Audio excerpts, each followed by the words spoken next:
Judge McKenzie. You have raised a lot of expectations in most of us. But besides the opposition, what is it that keeps you going? Well, I'll tell you what.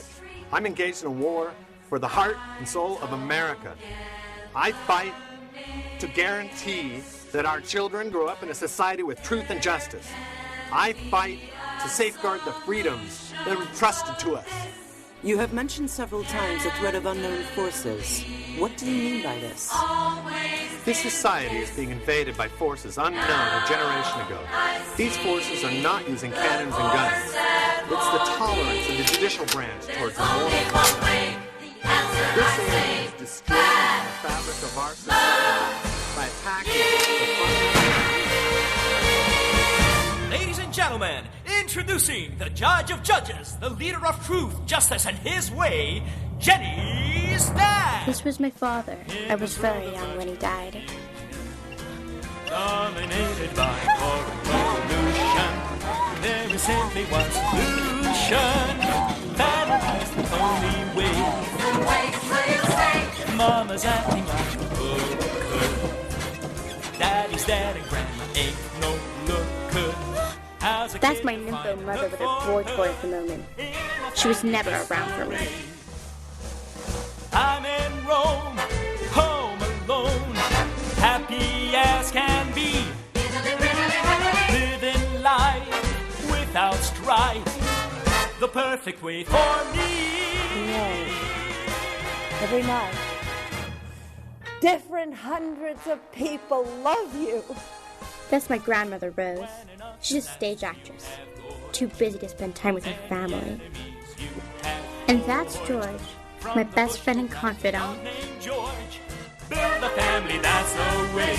Take it away. Now I want. And that was me at 8. Bored, lazy, confused. You know, a typical American kid. Now I'm 12 and living in Rome. And you know what? I'm finally happy. And you know why?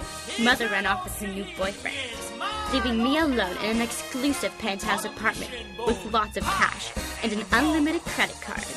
Now I know what I want. To improve my education, serve justice, reinstate truth. Basically, what my father would have wanted me to do.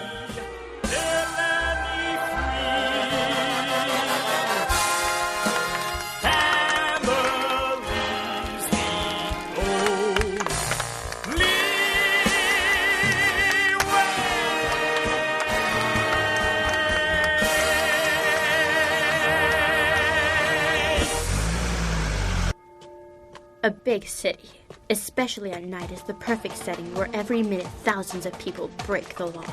I always find sinners. I punish them because God forgives. I don't.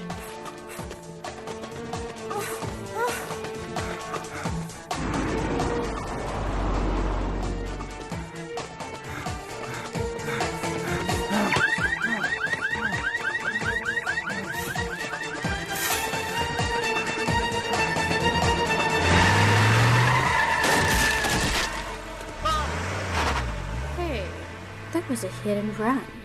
Does he think he can get away? Mistake. I'll get him sooner or later. Aiuto. Aiutami. Ti prego. Chiunque tu sia. Aiutami. No pity for a thief. Life was perfect. Until one day, a terrible day, something happened. One of those events that could turn your world upside down. I got an email. And guess who it was from? That old windbag. My grandmother. She's coming to visit me. Out of the blue. What for and why now? And as usual, nothing but dramatic bullshit came out of her mouth.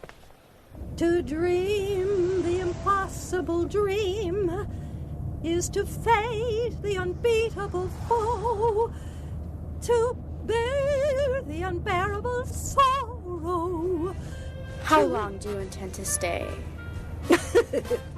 Just long enough for you to pack. I'm responsible for you now. What makes you think I want to leave?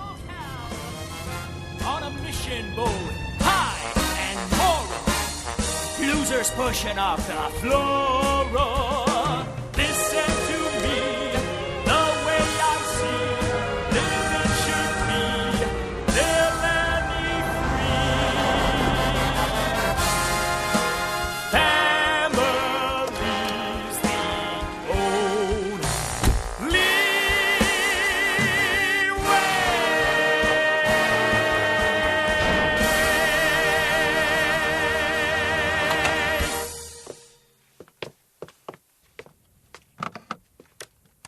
Welcome to Rome, Rose.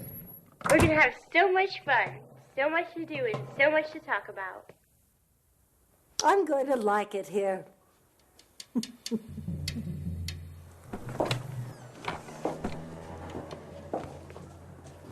It's charming. You can put your stuff in those drawers I cleared out for you. You'll find everything you need in the bathroom. Now lay down and rest first. You must be tired. I'll prepare something for dinner. Let me help you when it's time. I have everything under control. Just lie down.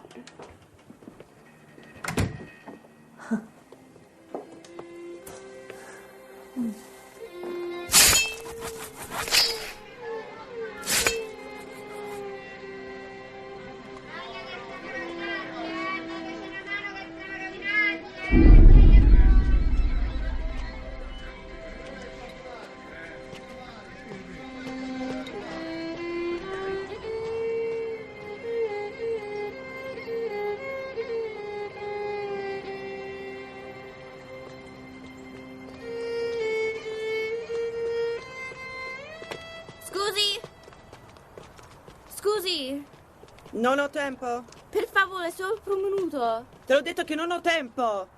La prego. Sono una studentessa americana e sto facendo una ricerca sulle donne italiane. What do you want? Oh, good, you speak English. Okay, what's your name? Arianna. And where do you work? At the Cornetti d'Oro factory. You must be a pastry cook. Ah, smart. When do you work and how do you get there? I take the last metro every night. From? The Colosseo. Perfect. Are you afraid of getting robbed at night? No, I'm smart.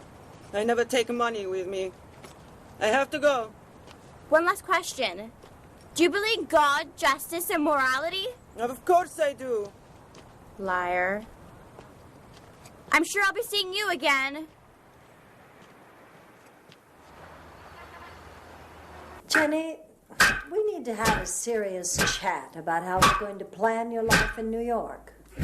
I have to first complete my plans here. I meet with my tutor 3 times a week. He's the only person I can trust in this world. He's fair, honest, and highly moral. But I have 3 auditions in New York next week. Then go.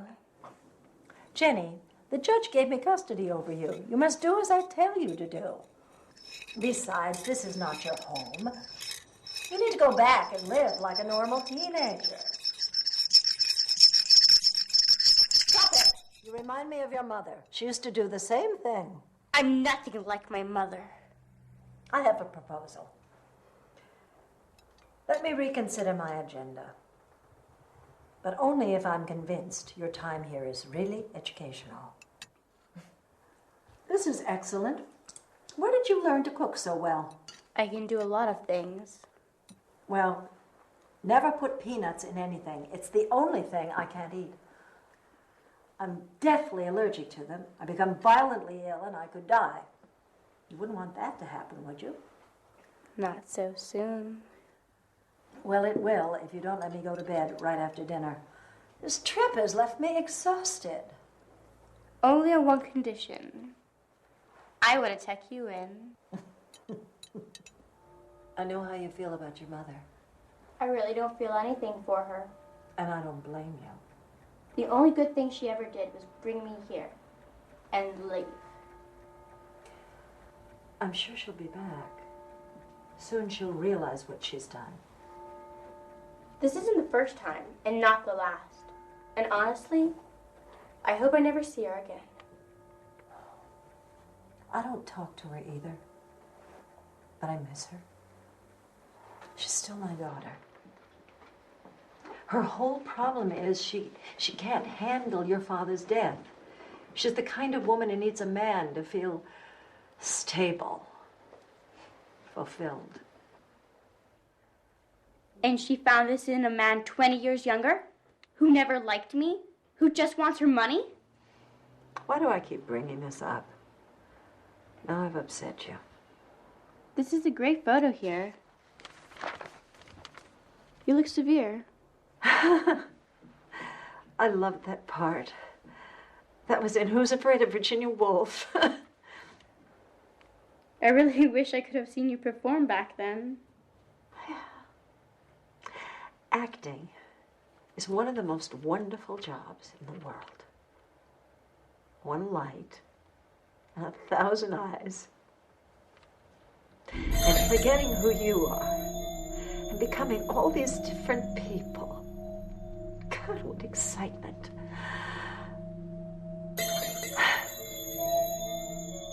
But you promised to tuck me in and tell me a bedtime story. So, what is tonight's show? Little Red Riding Hood, the uncut version, as told by the wolf. A story that finally uncovers the truth. Now that's what I call entertainment. Go ahead. One day, while walking through the forest, I found some trash lying on the ground. And I was angry, because I knew only humans could do this. And guess who did it? Little Red Riding Hood. She was taking a shortcut to grandmother's house. I didn't like that, so I decided to follow her and teach her a small lesson.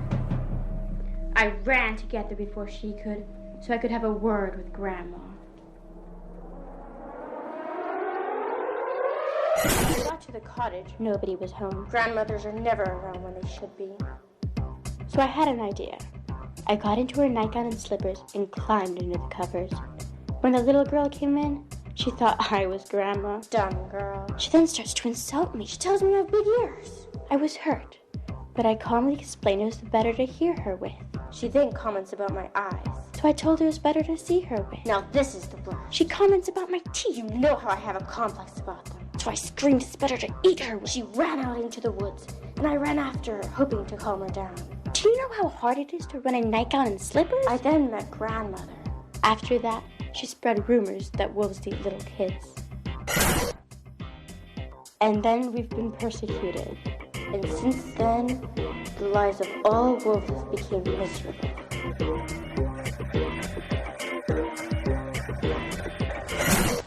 George, you shouldn't be out where people might see you. You know better than that. You should have stayed in your room, even if I forgot to lock you inside. Then, follow me. We have work to do.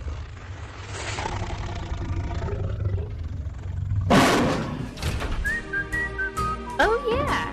I forgot to tell you what happened to my puppy. He grew up. We're inseparable.